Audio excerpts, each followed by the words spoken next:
Aujourd'hui, une vidéo pour vous faire le point sur les 20 meilleures variétés que j'ai pu goûter cette année. Donc cette année encore, on a cultivé environ 100-120 variétés de tomates et j'ai dû en goûter environ 150-170. Et donc je pense pouvoir vous faire un bref aperçu de ce que moi j'ai trouvé de meilleur cette année.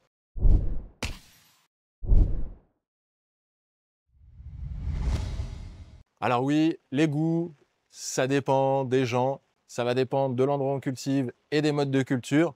Après, quand on cultive 100 variétés au même endroit et qu'il y en a 10 de bonnes et une qui est dégueu, je pense que très objectivement, on peut dire qu'il y en a des bonnes et il y en a des dégueux.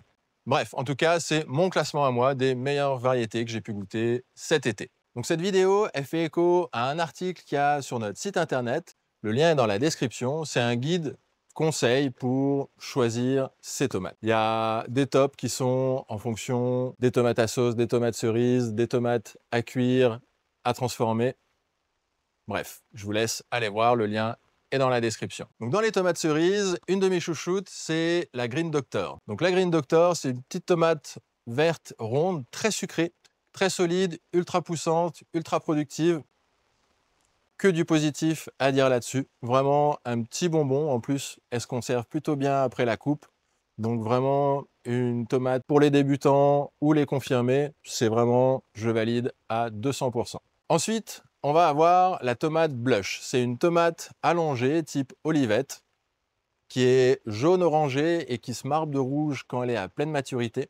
Je vous conseille de les cueillir à ce moment-là, c'est là où elles sont le plus sucrées.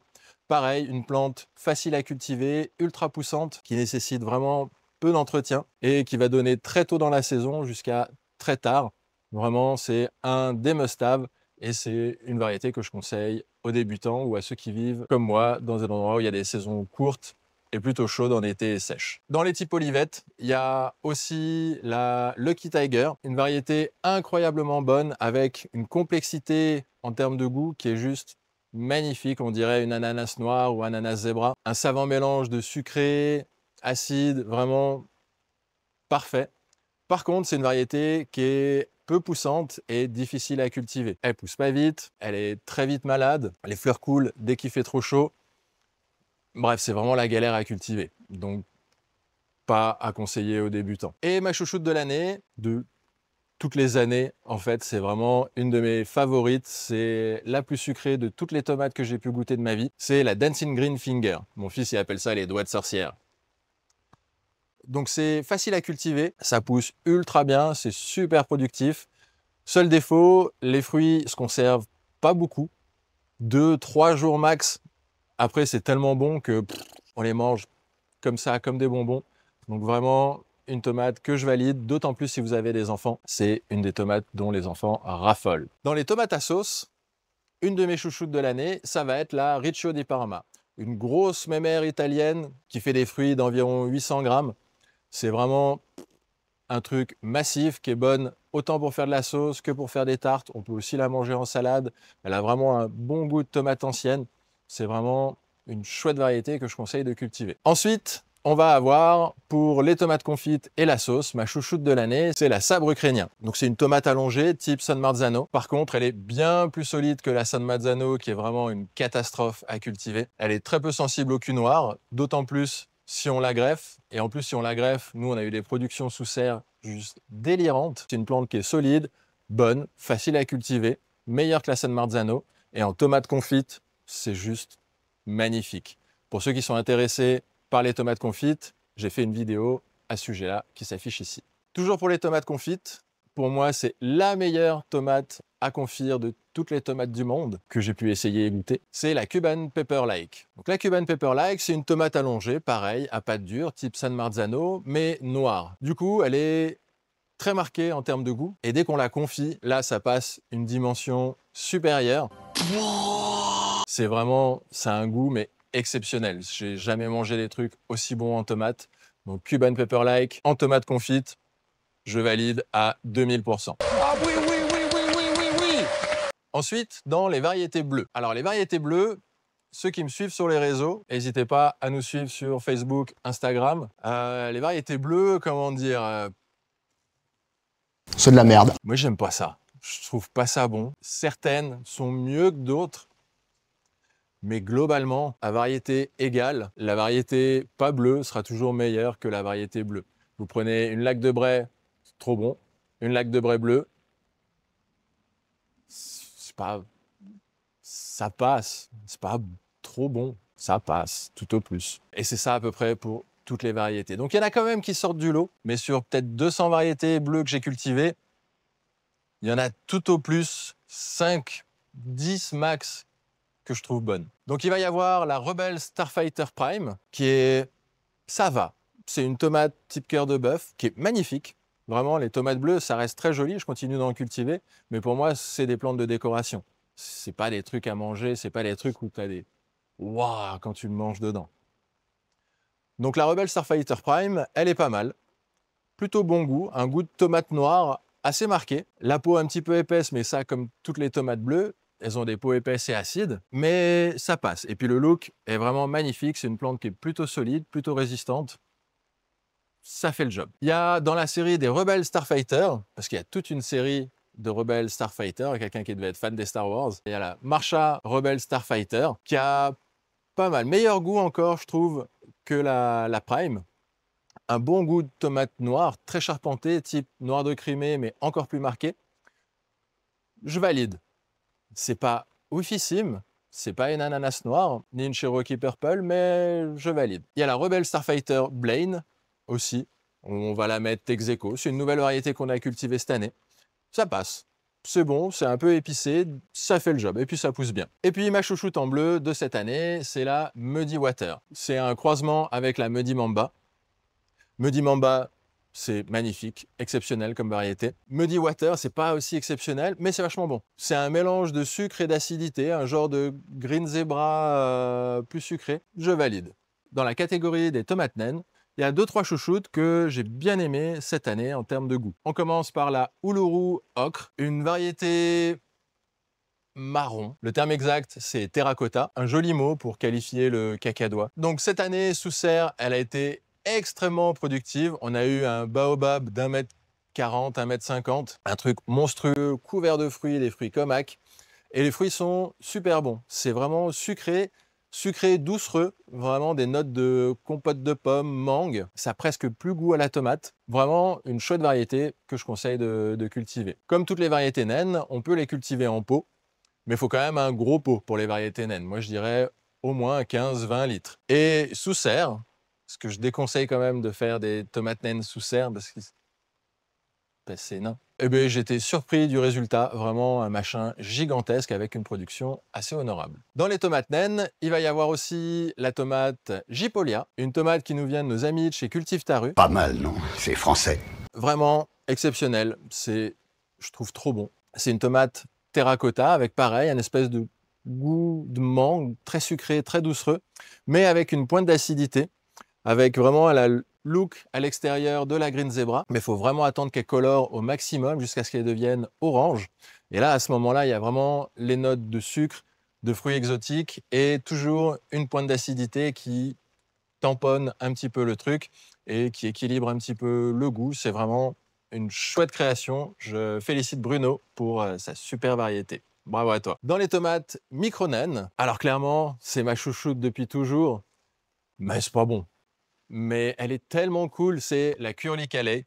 Elle a vraiment un feuillage de chou cal. Le feuillage, on dirait une plante en plastoc de chez Wish. C'est trop drôle à cultiver. Par contre, au niveau goût, c'est peut-être moins bon encore qu'une tomate de supermarché. Et pour que je dise ça, ça rend que c'est pas bon, hein. Donc c'est vraiment une plante décorative. C'est fait pour faire marrer les copains ou pour susciter la curiosité des débutants ou des enfants. Et rien que pour ça, ça vaut le coup. Donc Curly Calais, c'est pas bon, mais je valide clairement. Attention tout de même, la Curly Calais, c'est une plante qui est extrêmement difficile à cultiver. Elle pousse très lentement, elle est très fragile, elle produit très peu. Et pour ceux qui sont fans d'échange de graines, retenez ça, il y a en moyenne 2, 3, 4 graines maximum par fruit. Donc c'est pas facile de faire des petits sachets. Donc ceux qui veulent commander, dépêchez-vous parce qu'on est en rupture de stock en général arrivé au mois de novembre. Maintenant, ce qui intéresse le plus les gourmands, c'est les tomates à salade. Les grosses mémères pleines de goût, pleines de sucre, qu'on peut manger directement comme ça ou avec une grosse mozza. C'est pour moi le meilleur dans les tomates. C'est les grosses tomates bien juteuses à salade. Donc une de mes chouchoutes, ça reste encore et toujours la jaune du lac de Bray. C'est une grosse mémère comme ça, orange, très fondante, très sucrée, avec quasiment pas de graines à l'intérieur. C'est que du bonheur.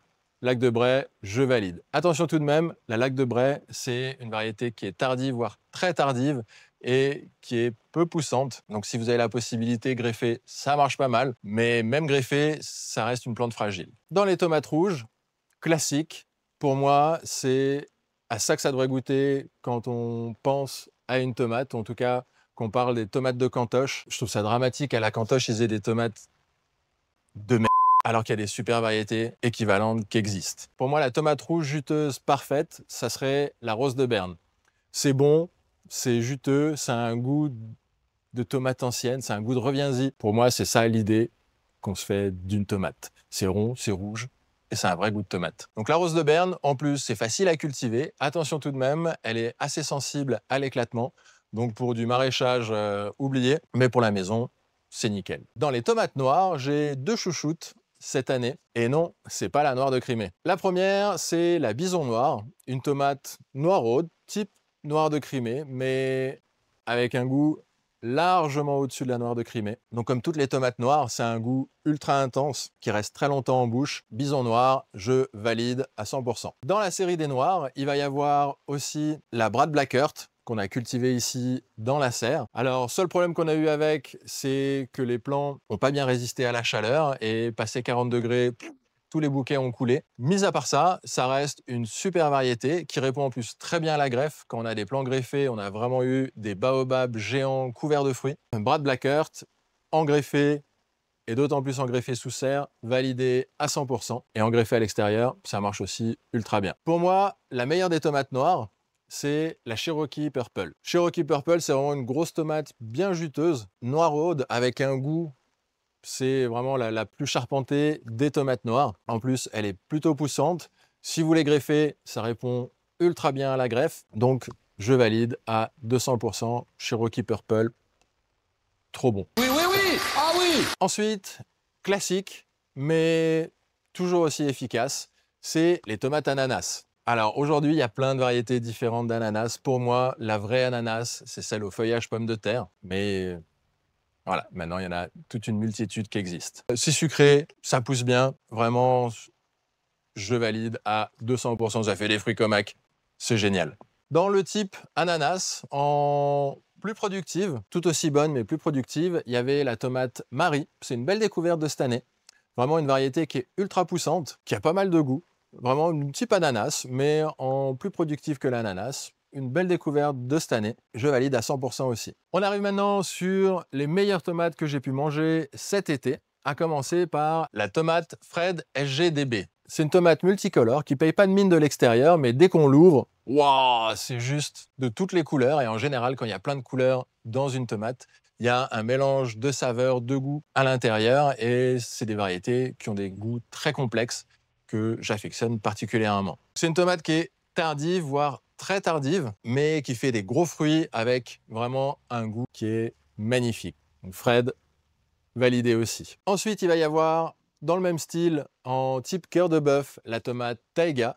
C'est une variété qui n'a pas bien poussé dans la serre cette année. Je vous invite à voir l'épisode du Grow With Me à ce sujet-là. Mais en extérieur, chez moi, j'ai eu des super résultats. Ça fait 10 ans que je la cultive. C'est vraiment un des must-have. Je la fais tous les ans. Étonnamment, elle réagit pas très bien à la greffe. Il n'y a pas de grosse différence entre des plants greffés et des plants non greffés sur la variété Taiga. C'est une variété qui est de façon très poussante de base et qui vient du Canada. Donc qui est assez bien adapté à notre climat ici en Suisse. On a des saisons courtes et des étés très chauds et secs. Donc Taiga, c'est facile à cultiver, c'est plutôt précoce, ça pousse super bien, ça produit bien et le goût est génial. C'est quasiment la tomate parfaite, si tant est que ça existe. Ensuite, on a la variété Everett Rusty Oxheart. Pour moi, c'est la meilleure variété qui existe en tomate à salade. C'est juste une saveur magnifique, des goûts.